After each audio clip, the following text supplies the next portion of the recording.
students, welcome to our channel. Today we will discuss about introduction of parts of speech.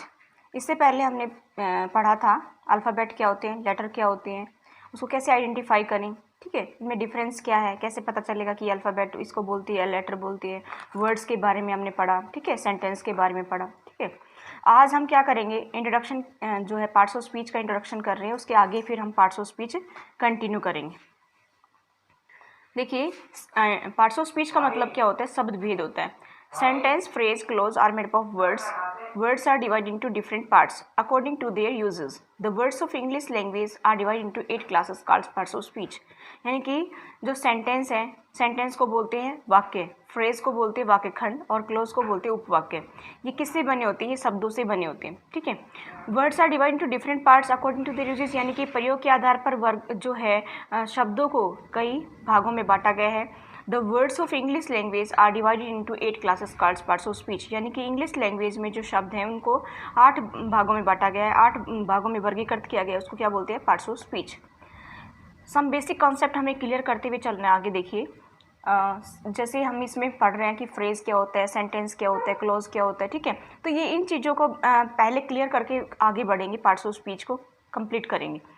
तो phrase versus close क्या होता है? Start with an example, my best friend, ये क्या है? Group of words है, ठीक है। John is my best friend, ये भी ग्रुप ऑफ वर्ड्स है। तो which one is the close and which one is the phrase? Let me give you hint. From these two groups of words, the group of word which has a subject and the verb combination, यानी कि जिसके पास subject और verb का combination होता है, वो क्या कहलाता है? वो क्लोज कहलाता है, ठीक है। और क्या कह सकते हैं कि other one is having no subject and verb combination, तो वो क्या कहलाता है? फ्रेज कहलाता है, ठीक है। यहाँ पर क्या है? My best friend, my best friend क्या है? My best friend is a group of words तो है, लेकिन इसमें सब्जेक्ट वर्ब कॉम्बिनेशन नहीं है, तो ये क्या कहलाता है? ये फ्रेज है, ठीक है। और जब यहाँ पर है John is my best friend, ये क्या है? ग्रुप ऑफ वर्ड्स तो है, लेकिन और इसमें क्या है? सब्जेक्ट वर्ब कॉम्बिनेशन भी है, ये क्या है? क्लोज है, ठीक है। क्लोज क्या होता है कि एक जो सेंटेंस की स्मॉल यूनिट है और एक या अधिक क्लोज मिलकर के सेंटेंस बनाते हैं। तो आगे हम डिटेल में पढ़ रहे हैं। आगे देखिए, फर्स्ट जो है, move to the first point जो है फ्रेज। फ्रेज को बोलते वाक्य खंड। A group of words which make some sense but not complete sense is called phrase, यानी कि फ्रेज क्या है? शब्दों का समूह है जिसकी कुछ सेंस तो निकलती है but not a complete sense, परंतु एक कंप्लीट सेंस नहीं देता है, ठीक है। और you can say it is a group of words, ऐसे भी कह सकते हैं कि एक ऐसा शब्दों का समूह है।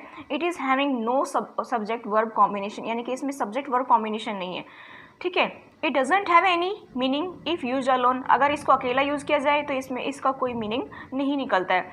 But if use in a sentence has a unique meaning, अगर इसको सेंटेंस में यूज़ किया जाए तो इसका ये मीनिंगफुल सेंटेंस बन जाता है, ठीक है। आपको क्लियर हो गया होगा। आगे देखिए, इसमें एग्जाम्पल क्या है? A beautiful home.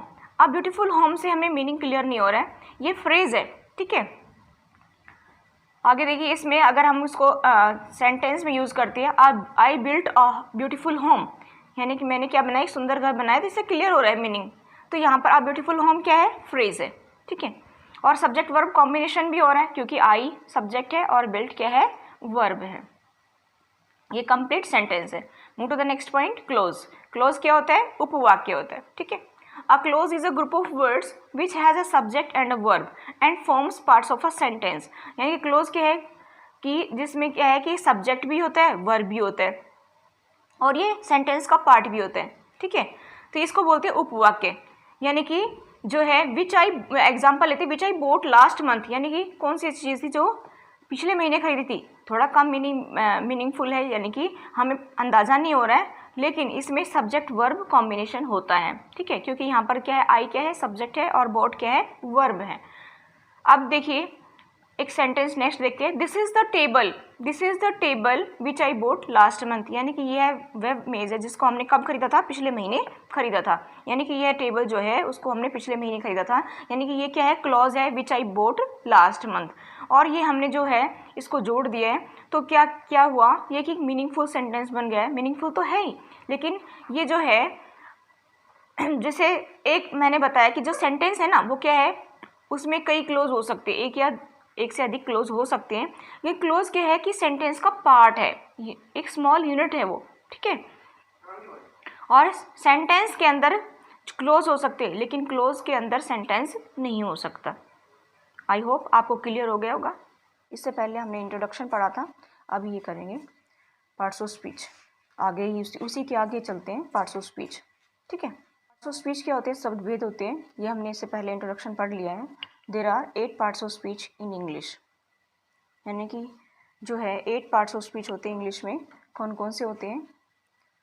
Noun, noun जिसको संज्ञा बोलते हैं, प्रोनाउन सर्वनाम, एडजेक्टिव विशेषण, एडवर्ब क्रिया विशेषण, वर्ब क्रिया, प्रेपोजिशन संबंध सूचक अव्यय बोलते हैं उसको, कंजक्शन समुच्चयबोधक या योजक, इंटरजेक्शन विस्मयादिबोधक।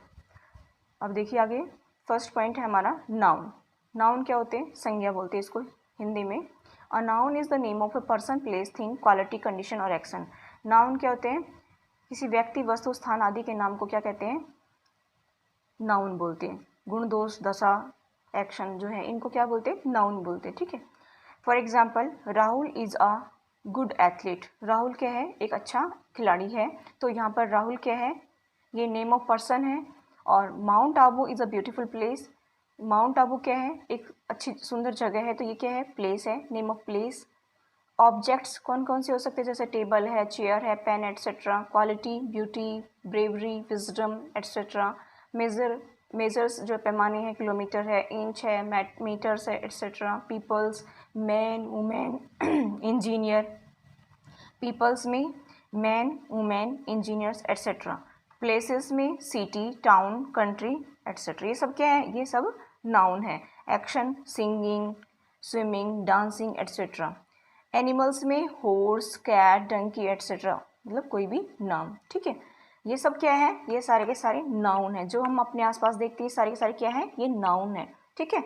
आगे चलते हैं हम नेक्स्ट, प्रोनाउन। प्रोनाउन क्या होते हैं? जिनको हम हिंदी में सर्वनाम बोलते हैं। Pronoun are words used in place of noun. Pronoun क्या है? ऐसे शब्द हैं जो किसकी जगह पर आते हैं? नाउन की जगह पर आते हैं, ठीक है। चलिए आगे देखिए इसके example. Mahesh is my brother, he is honest. यानी कि महेश क्या है? मेरा भाई है, जो बहुत ही क्या है? ऑनेस्ट है। क्या है ये? ऑनेस्ट। नेक्स्ट देखिए, यहाँ पे महेश जो है, महेश को हमने क्या बोला कि महेश इज़ माई ब्रदर, यानी कि महेश मेरा भाई है। लेकिन वो अगर उसका बार बार नाम रिपीट करेंगे तो ये ठीक नहीं लगता है, तो इसके लिए हम उसकी जगह पर क्या लिखते हैं? प्रोनाउन का यूज़ करते हैं, ठीक है। Mahesh is my brother, Mahesh is honest, यानी कि बात तो उसी के बारे में हो रही है ना, फिर उसको बार बार उसका नाम लिखने की ज़रूरत नहीं है। इसके लिए हम लोग क्या करते हैं? उसकी जगह पर हम प्रोनाउन को लिख देते हैं, ठीक है। तो यहाँ पर लिखा हमने Mahesh is my brother, he is honest. Mahesh मेरा भाई है और वह ईमानदार है। नेक्स्ट देखिए एडजेक्टिव। एडजेक्टिव क्या होते हैं इसके बारे में जानिए कि एडजेक्टिव इसको बोलते हैं हिंदी में विशेषण बोलते हैं। Adjective are the words which tells about the quality of a noun और प्रोनाउन। यानी कि एडजेक्टिव ऐसे शब्द हैं जो क्या करते हैं? नाउन और प्रोनाउन यानी कि संज्ञा और सर्वनाम की क्वालिटी बताते हैं, उसके गुण बताते हैं, ठीक है, उसके बारे में बताते हैं। तो यहाँ पर एग्जाम्पल देखते हैं कि माया क्या है? माया इज़ अ गुड गर्ल। माया क्या है? एक अच्छी लड़की है। तो यहाँ पर माया एक लड़की तो है, लेकिन उसके बारे में बताया गया है कि वो कैसी है, मतलब वो अच्छी है। तो ये हो गया हमारा विशेषण, ठीक है, इसको एडजेक्टिव बोलते हैं। एडवर्ब क्या होता है? क्रिया विशेषण जिसको बोलते हैं। An adverb is a part that tells us more about a verb, an adjective और अनदर एडवर्ब। यानी कि क्रिया विशेषण बोलते हैं एडवर्ब को। तो ये क्रिया विशेषण क्या है? ये ऐसे शब्द हैं जो क्या बताते हैं? एडजेक्टिव के बारे में, एडजेक्टिव और वर्ब के बारे में, और दूसरी जो एडवर्ब है उसके बारे में ज़्यादा बताता है, ठीक है। यानी कि ये क्रिया विशेषण है। ये क्रिया विशेषण क्या बताता है कि that tells us more about a verb, an adjective और अनदर एडवर्ब। यानी कि वर्ब के बारे में, क्रिया के बारे में, काम का होना करना पाया जाना उसके बारे में, और एडजेक्टिव विशेषण के बारे में, और जो है अनदर एडवर्ब यानी कि दूसरी जो क्रिया विशेषण है उसके बारे में हमें जानकारी देता है। देखिए for example, he runs fast, वह तेज़ दौड़ता है। तो यहाँ पर क्या है? रन्स है, मतलब वह क्या कर रहा है? वह तेज़ दौड़ता है।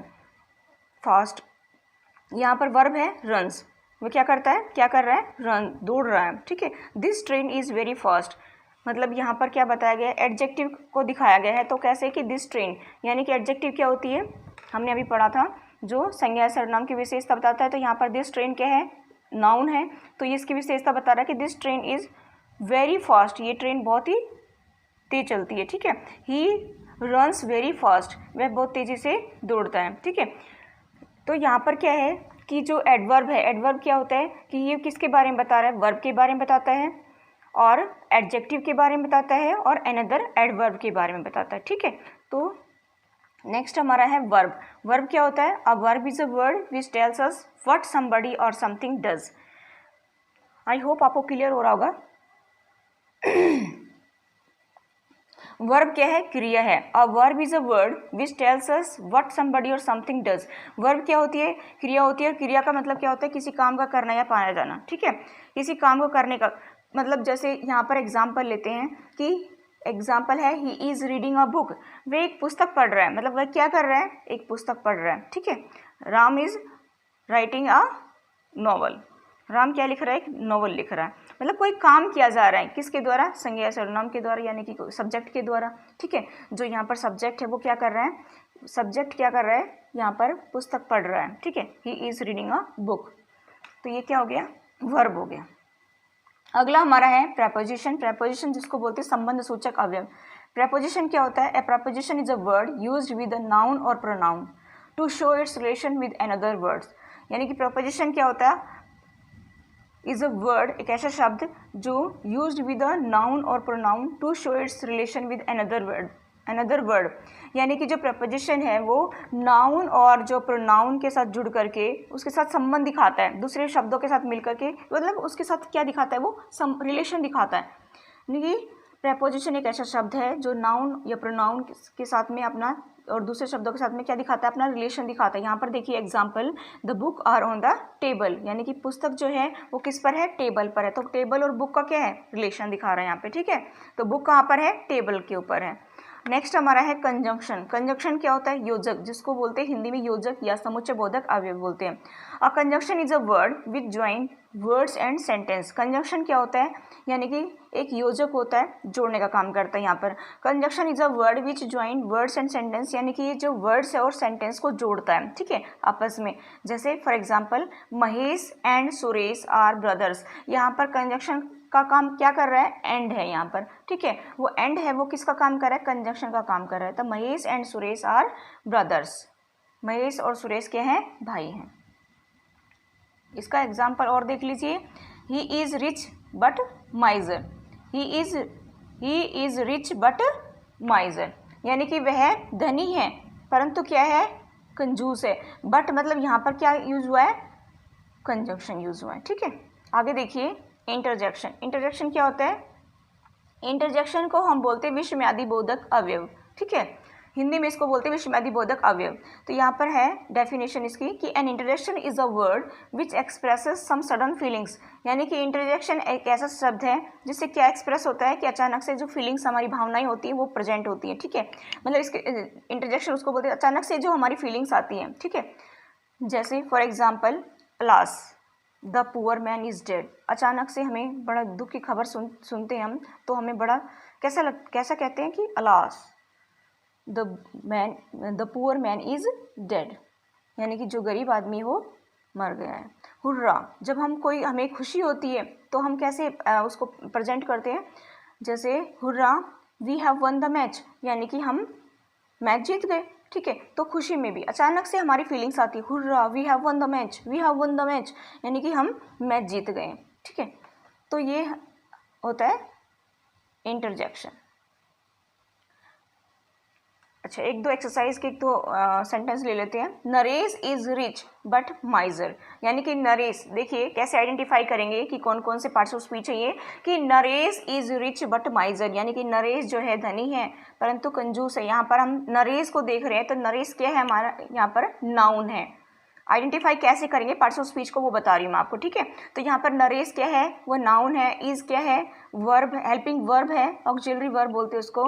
ठीक है, रिच क्या है, एडजेक्टिव है, बट क्या है, कंजंक्शन का काम कर रहा है यहाँ पे, और माइजर क्या है, ये भी एडजेक्टिव है। ठीक है, तो नेक्स्ट जो हमारा एग्जाम्पल आता है वो है walking is certainly good for health. यानी कि वॉकिंग, यानी कि वर्ब यहाँ पर क्या है, सब एज ए यहाँ पर सब्जेक्ट के रूप में यूज़ हुई है जिसमें आईएनजी लगा है, तो यहाँ पर ये जिरंड है, ठीक है, जो सब्जेक्ट के रूप में काम कर रहा है। तो ये जिरंड है, इज क्या है, ऑक्सिलरी वर्ब है, सर्टेनली क्या है, एडवर्ब है, और गुड क्या है, यहाँ पर एडजेक्टिव है, और फॉर क्या है, प्रेपोजिशन है, और हेल्थ क्या है, नाउन है। तो हम इस तरह से जो है पार्ट्स ऑफ स्पीच को यानी कि आइडेंटिफाई कर सकते हैं। कोई भी अगर सेंटेंस दिया जाए तो उसको इजीली हम क्या कर सकते हैं, आइडेंटिफाई कर सकते हैं। आई होप आपको क्लियर हो गया होगा। That's all for today. Thank you, have a nice day. Please like, share and subscribe my channel. Thank you.